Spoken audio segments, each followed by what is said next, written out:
আমরা জুডিওতে এসেছি যে একে নিয়ে, ছাপলিকে নিয়ে স্টাইল মেরে বেরিয়েছিলাম যে মুভি দেখতে যাবো, বাট মুভি ডেটের জায়গায় মোমোটাও হলো না। আজকে দুটো জিনিস, ওর মুভি দেখা ক্যান্সেল, আমার জন্য হয়েছে, মোমো খাওয়ার জন্য আমি এসেছিলাম, মোমোটাও ক্যান্সেল। খাওয়া যায়নি, মানে শেষ হয়ে গেছে এত তাড়াতাড়ি। 7টার মধ্যে মোমোর দোকানটা শেষ। মানে লোকাল স্ট্রিট ফুড গড়িয়াহাটে ঠিক ওই ফ্রি পার্কিংগুলো আছে বাইকের ওখানটাতে ঠিক দেখলাম রয়েছে, আগের দিনে কেউ খেয়েছে, তো আমাকে খাবারের জন্য আনলো কিন্তু হলো না। তাড়াহুড়ো করে এলাম, 7টার সময় ঢুকলাম, তাও হয়নি।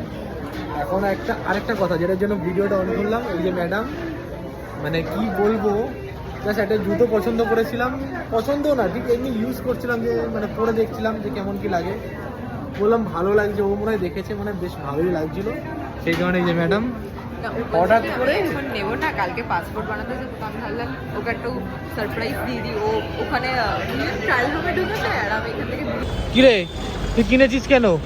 আমার ভালো লেগেছে যে তোমার একটু পছন্দ হয়েছে। আমি কি তোকে কোনোভাবে বলেছিলাম? তুই বললে তো যে ভালো লাগছে, আমার খুব পছন্দ। জুতোটা দেখা, মেয়ে এত পাগল, দেখো জুতোটা সাইড থেকে, না অ্যাকচুয়ালি না, ওকে সাইড থেকে দেখা, অ্যাকচুয়ালি ওকে খুব ভালো লাগছিল, মানে জুতো এমনি পরে ভালো লাগে, কিন্তু এটা বেশ ভালো লাগছিল, ওই জন্য ভাবলাম নিয়েই নি ওকে, না জানি।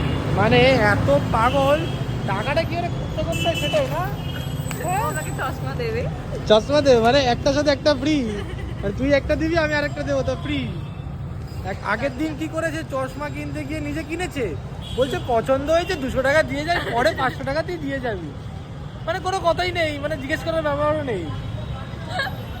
তোর মানেই তো। হ্যাঁ আমার মানেই করতে হবে, তাই না? না তোর মানে আমার মানে তোর না। ও তাই, আমাদের বাইক এখানে দাঁড়িয়ে বাহন। আমাদের অ্যাকচুয়ালি ব্যাপারটা হচ্ছে যে গাড়ি থাকতো, গাড়ি নিয়ে বেরোতে পারছি না, ছুটির দিন ভাবি যে গাড়ি নিয়ে বেরোবো, বাট কারণটা হচ্ছে যে আমার এখনও লাইসেন্স আসেনি, লার্নার পজিশনে রয়েছে, কারণ লার্নার নিতে গেলে মানে লার্নারে চালাতে গেলে আবার সাইডে কাউকে যার লাইসেন্স আছে তাকে নিয়ে চালাতে হয়, নাহলে মানে কেস হয়ে যাবে কোথায়, তুলে নিয়ে চলে যাবে, তাই গাড়ি বার করতে পারছি না। সেকেন্ড অফ অল হচ্ছে গাড়ি এখনও নাম ট্রান্সফারে রয়েছে, যদিও সেটা কোনো, ওটা মেন হলো ওটা তো অসুবিধা নেই, কারণ ওটা ছাড়াও আমরা গাড়ি চালাতে পারি, আমাদের সেলফ পেপার যেহেতু আছে, কিন্তু মেন হচ্ছে লাইসেন্সটা এখন আমার কাছে আসেনি, এখনও প্রায় 20 থেকে 22 দিনের মতো সময় লাগবে, মানে 45 ডেজের পরে না আমাদের অ্যাকচুয়ালি মানে টেস্ট আসে, তারপরে আবার 7-8 দিনের পরে লাইসেন্স দেয়।